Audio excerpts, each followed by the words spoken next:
Good evening, everyone. I call the City Council meeting for Tuesday, November 23rd to order. A lot of things going on, holiday season, tragedy in Wisconsin, a lot of things going on. So moment of silence for whatever it is that you want to think about and have a silence.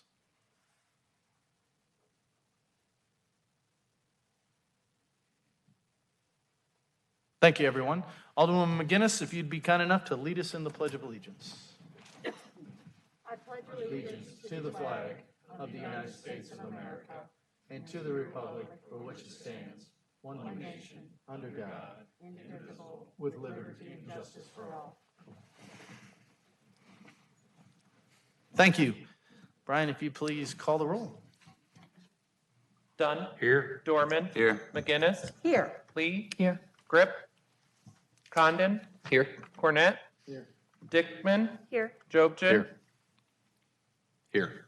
And Ambrose. Here. 9 present, Your Honor. Thank you, Brian. So again, good evening, everyone. As we begin the meeting of the City Council, I'd again like to welcome everybody in attendance here, and anybody who's viewing the meeting through any particular electronic thing. We certainly respectfully welcome your comments and opinions, but please keep in mind as you share your thoughts, you share it with all the fellow Davenporters and anybody throughout the region. We are certainly happy you're participating in your city government, but ask that your participation please reflect the common desire we all share to make Davenport a greater place for everyone. Especially for the folks in here, just a reminder, if you have your cell phone, if you'd please put it on silent or turn it off so it simply doesn't get in the way of anybody talking with us. If you want to address the council, there's the podium. If you'd please come to that. The microphone's above you. We'd love you to give your name, address, or ward. But if you're not from here, we'd love to know where you're from. Please address us as a body and not as any individual. We'll be respectful of you. Please be respectful of us. Thank you. So, first item, if an alderman will please move approval of the City Council meeting minutes for November 10, 2021. Motion and a second. All in favor? Aye. Any opposed? Very good. Corey Spiegel, Ms. Spiegel, our city administrator, any update tonight? Couple quick things. A reminder that city facilities will be closed Thursday and Friday of this week in observation of the Thanksgiving holiday. And then we will be having one council cycle in December. So committee of the whole will be December 1st. And then a quick thank you to Dale. 2 weeks ago, you came to the podium with an idea. And our staff team worked a little magic in less than a week to have the holiday tree lighting ceremony last Friday. But I will let the council talk about that. Cool. Thank you, Ms. Spiegel. All right, next item, will an alderman please move approval of the report of the committee of the whole for November 17th, 2021? Second. Motion and a second. All in favor? Aye. Any opposed? All right. We have 8 appointments this evening. I'm going to read them all and then ask for a motion to approve. Design Review Board are all reappointments. Mark Meir, Zachary Howell, George Rajid, and Evan Salzer. Housing Commission, Leslie Patterson, new appointment. Civil Rights Commission, Richard Pecor, reappointment. Andrew Lopez, new appointment. Charlene Upchurch Taylor, new appointment. I'll accept a motion to approve. And a second? All right. All in favor? Aye. Any opposed? Very good. Thank you. Now we'll move to petitions and communications. I just want to say happy Thanksgiving to everybody, and again echo Ms. Spiegel's comments to Dale. Thanks for the tree, but to the staff and folks in our forestry and public works departments, and Tiffany and everybody else who as you heard, our city administrator came together pretty quickly. We were kind of dialoguing back and forth about, hey, it'd be nice to have city Christmas tree, blah, blah, blah. And without talking to Dale, he shows up and presents as a tree. Now the challenge is on us to keep this tradition going. I think it was wonderful. Probably the picture place for the city. At Christmas time, many have already taken advantage. So thank you to everyone that was involved, especially our staff that made it happen. So, anyone else? All right, moving on. Cool. Individual approval items on the discussion. I'll read those. We have 2. The first one is a second consideration of an ordinance adding chapter 13.40 to the Davenport Municipal Code entitled Public Water Supply Well Protection. Is there any public with comment? Okay. Will an alderman please move? Second consideration. Motion and a second. Any discussion from anyone? Alderwoman Lee. I just want to make sure that we make clear that this is only for the Genesis well. It's not for any other wells that have been brought up for discussion, correct? I believe there is an amendment in the offing that will restrict it to the one well. When will we be voting on that? I think it's coming next. Okay, thank you. I'll be quiet. Thank you, Alderwoman Lee. Alderman Dorman. So that being said, we have talked the past couple of meetings now about restricting this to just the Genesis location. And so I worked with Tom Warner and his team in order to get something put together. So at this time, I'll just make the motion and we could then talk about it and vote on it eventually. So I move to amend the ordinance that we've been talking about with this one, the public water supply well protection, to add in the following conditions. In addition to the separation requirements in a subsection A above, the locations of the public water supply wells within the city of Davenport are restricted to: 1, Genesis East well, specific location is on file with the city engineer.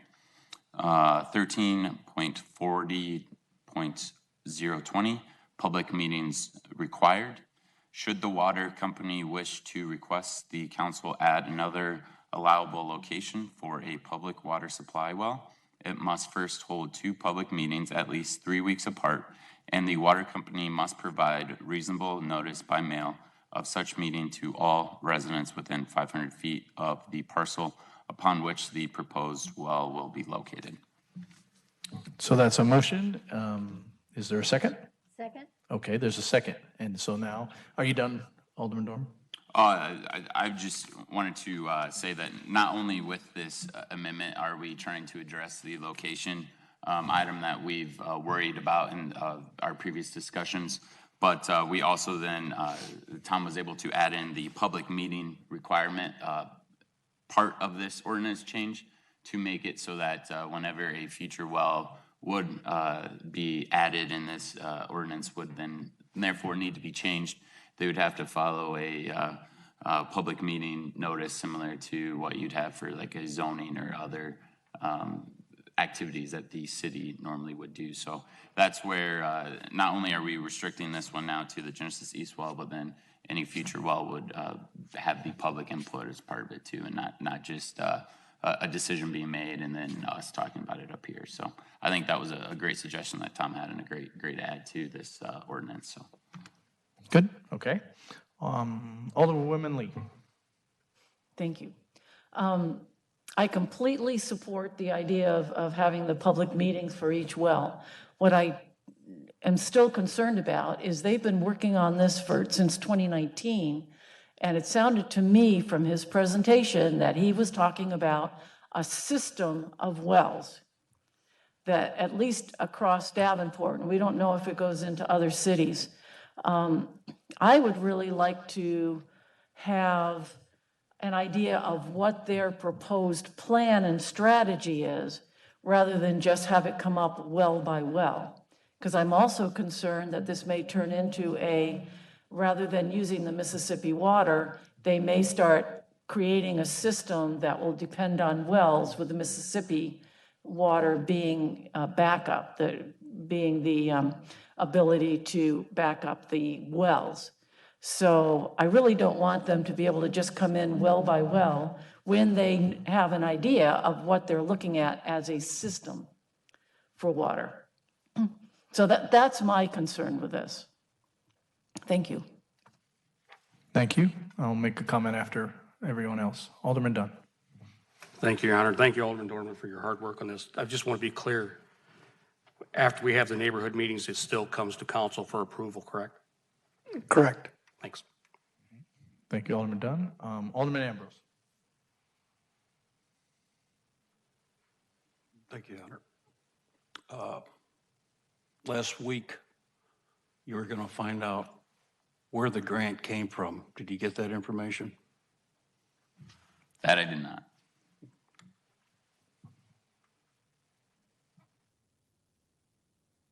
Thank you, Alderman Dorman. Are you good? So, Alderman Lee, just to address your concern with the future of the well, this amendment, I'll say, is ordered to restrict them just to this one. And so those future discussions, if you think even about the city of Davenport and our future land use and land growth, we have a strategic plan, but it doesn't necessarily mean that any of that is going to happen.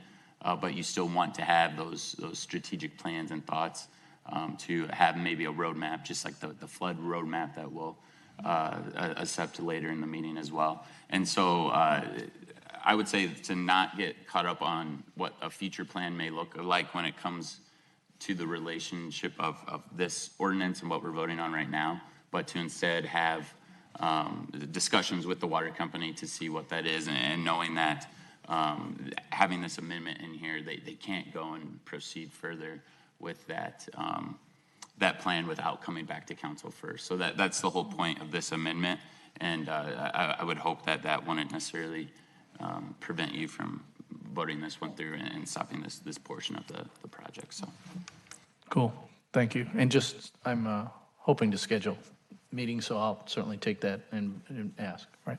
Anyone else? Okay, seeing no one, so we'll do the amendment first. So you heard Alderman Dorman's amendment, and there was a second. So Brian, the roll call on the amendment, please. Cornett. Dorman. yes. Dickman. Yes. Jobson. Yes. Ambrose. Condon. Yes. McGinnis. Yes. Lee. Yes. And Dunn. Yes. 9 yeses, Your Honor. Very good, so the amendment is added, and now, Brian, if you'd please call the roll on the original second consideration of this ordinance with the amendment. McGinnis. Yes. Dunn. Yes. Dickman. Yes. Lee. Yes. Condon. Yes. Dorman. Yes. Jobson. Yes. Cornett. Yes. And Ambrose. No. 8 yeses and 1 no, Your Honor. Roger that. That second consideration is approved and moves to third consideration. All right, the next item is a resolution authorizing the conveyance of a portion of 601 East Black Hawk Trail to Ethod Properties. Is there any public with comment? Okay. 5 minutes, please. Yes. Good evening. Ted Ravisser with QC Iowa Realty. I represent Ethod Properties, LLC. I just wanted to clarify kind of some timeline things that might not have been discussed previously, just so everybody understands what has transacted here. I can personally say that I've had clients interested in that property as far back as when Sam Giganti, I looked back through notes, was doing the rail spur extension. So there's been more than one person that I know that I've worked with that has expressed interest in the property. Back in approximately May, I reached out to Alderman Grip, as he was the Economic Development Alderman, to find out what the process would be, who directed me to Bruce Berger. And then in approximately June, we had some dialogue going, and we submitted an offer. My client submitted an offer for consideration. There were some gymnastics to go through in terms of how the property would work, get split up. My understanding is that sometime in September, there was a survey ordered on how best to maintain the railroad right-of-way and keep some property that was inaccessible to the road off Black Hawk Trail. We submitted an offer based on a price that the Eastern Iowa Industrial Park was offering land at, and felt that was a fair starting point. My understanding is at that point or sometime thereafter, the offer that was made was then public information, so that anybody else that wanted to submit an offer could have been aware of what the offer price was. And so we were essentially bidding against ourselves. At that point, there was a sealed bid that was recommended by the council to go to. My client made the highest bid. We hope that you guys find that the number is good, and we appreciate your consideration. That's all I wanted to say. Thank you very much. Thank you, sir. Anyone else?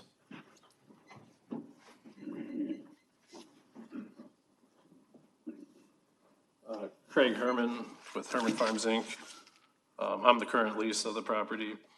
I just wanted to mention that, after leasing since 2017, I just happened to see online that there was an offer coming up for in front of you guys.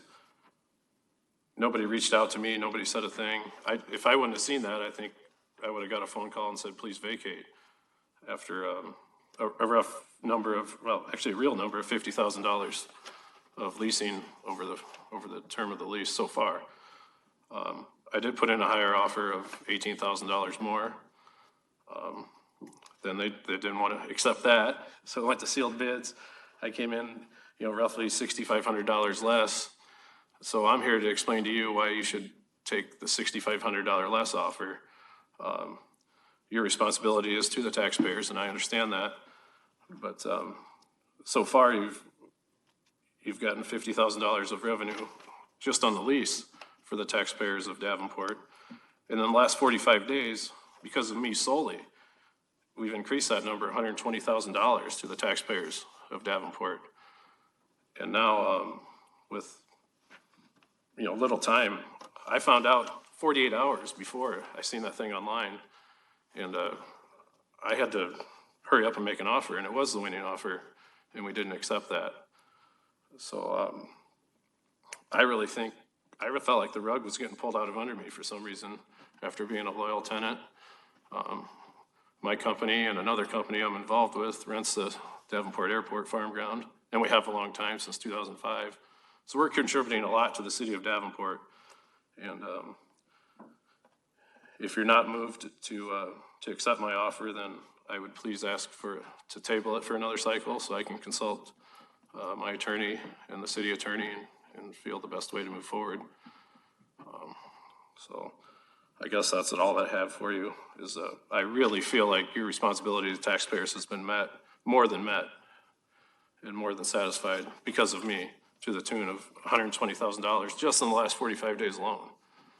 So I feel like a $6,500 difference in competing offers. I feel like you should really accept my offer.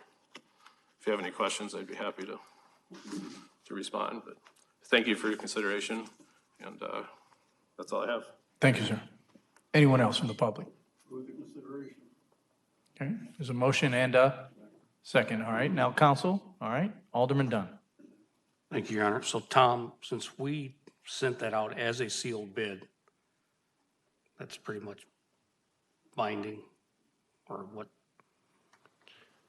Well, the council would have to, if they wanted to switch and take a lower bid, they'd have to find a public benefit to do that.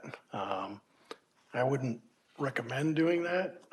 We set up, or the council requested a sealed bid process and told the bidders to bring their final and best offers through that process.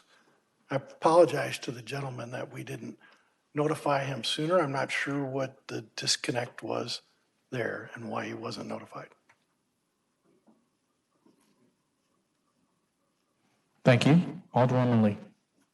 And that was really my question, is why was a long-term current lessee not notified that this was coming up? Could I ask staff what happened there?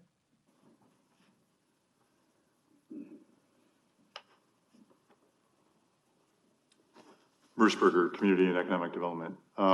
The current license holder, it's been brought to my attention, did approach the city previously, it might have been 2-3 years ago, and the offer that wanting to acquire, and it was well below fair market. And I think at the time too, the city may not have landed completely on the configuration of what we could sell. And so then when a new offer came forward that was clearly much higher in fair market value, I think the disconnect just was, we didn't have it listed for availability, and what we generally do as a city is start the public process, and if anybody is interested, they come forward. So that's kind of the current licensee, I believe, is leasing or licensing for $1,000 a month. I guess, it sounds like that we are locked into a process, and we did do the closed bids, but I am concerned that the current lessee was not notified that there was someone else interested in the process, and that the process wasn't clarified at the beginning, so that everyone had an equal chance at it. I know ultimately they did through the sealed bids, but it sounds like there was a hole in the process at the beginning on this one. And that does have me concerned, but it sounds like we're headed down a road. I don't even know if there's a possibility of tabling it for further discussion. Is there, Tom? What the current lessee asked for? Well, there's always a possibility to table. I would say that if there was a notion of switching, that would be an amendment. But again, I wouldn't recommend that. You'd need to find a public benefit for why you would take the smaller offer. And as you pointed out, both parties were notified of this sealed bid process and what the deadline was. Yeah, okay, thank you. Thank you, Alderwoman Lee. Alderman Ambrose. Thanks, Your Honor. I think this has been unfair to the gentleman that has leased this property, whether it was 2017 or 2005 with your company. Now, I understand where we are today, but I think it's a bad principle to set. And we have someone from staff that deals with our property leases, and you would think the process would have worked much smoother and much friendlier. So the gentleman asked to be tabled for one cycle.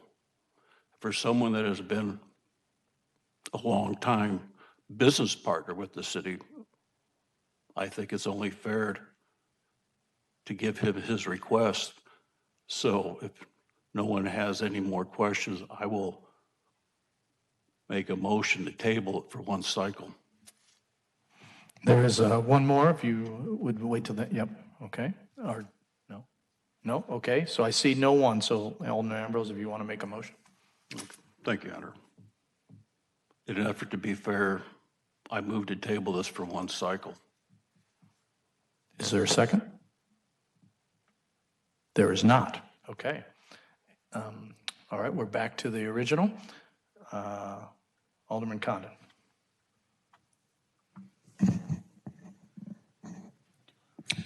Yeah, thank you, Your Honor.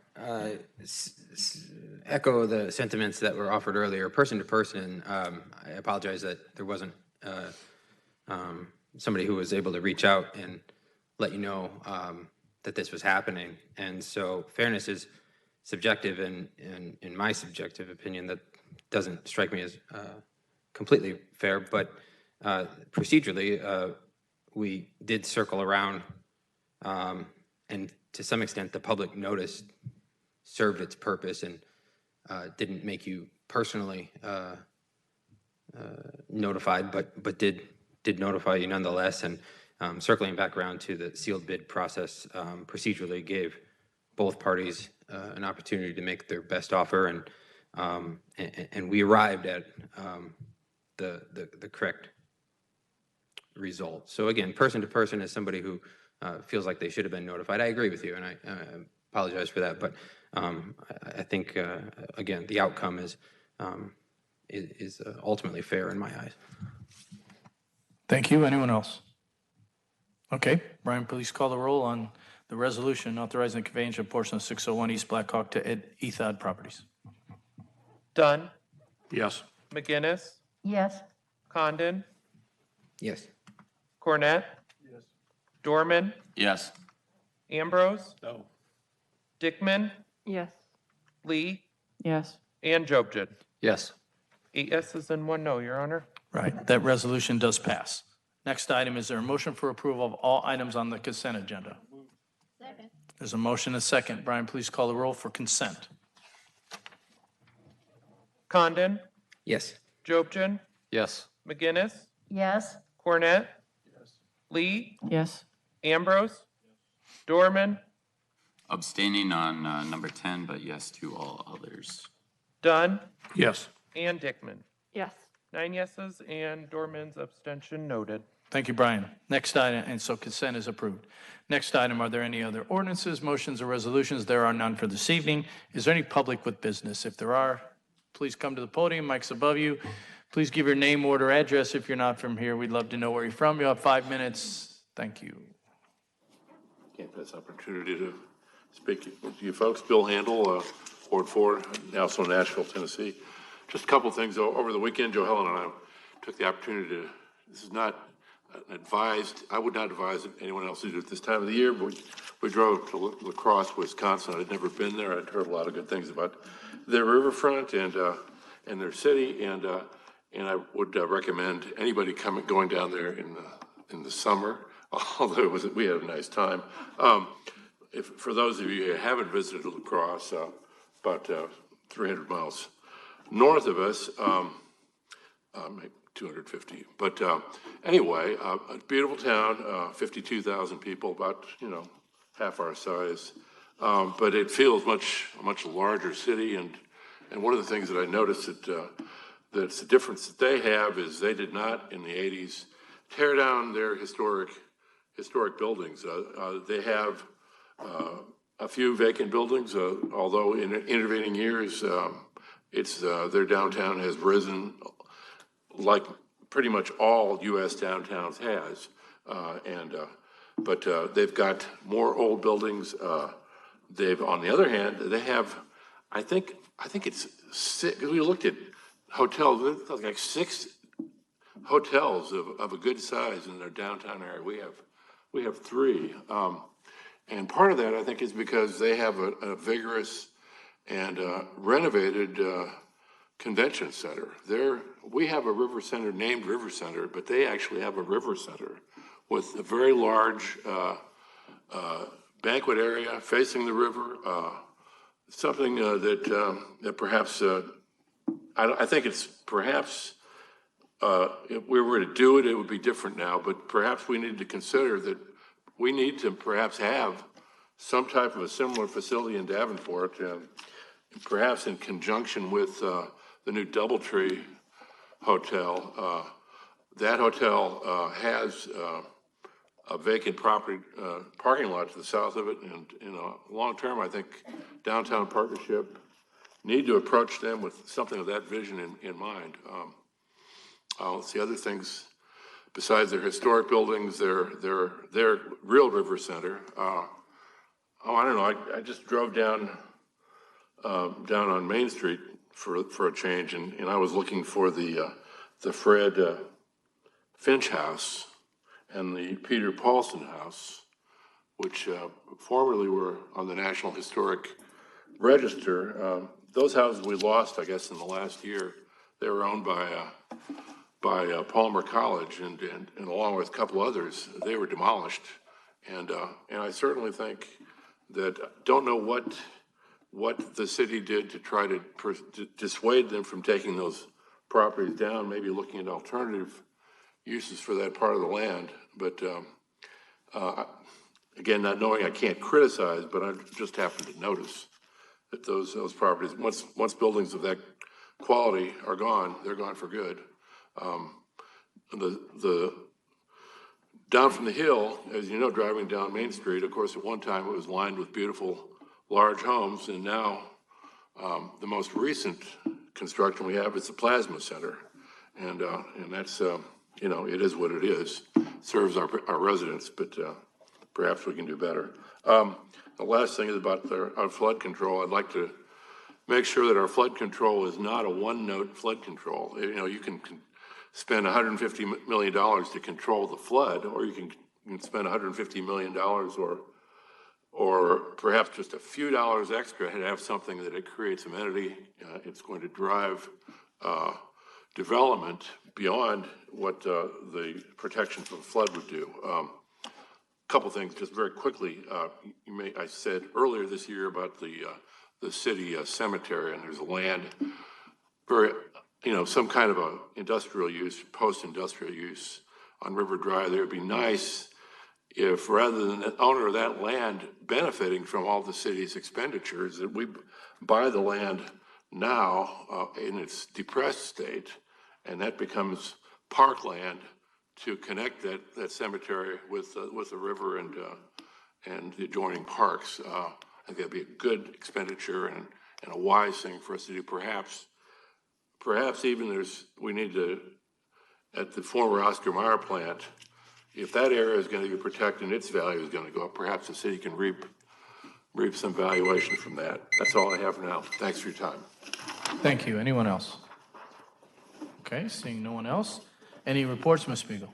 No? Is there a motion to adjourn? Motion and a second. All in favor? We are adjourned. Happy Thanksgiving. Be safe in your travels and wish your family well.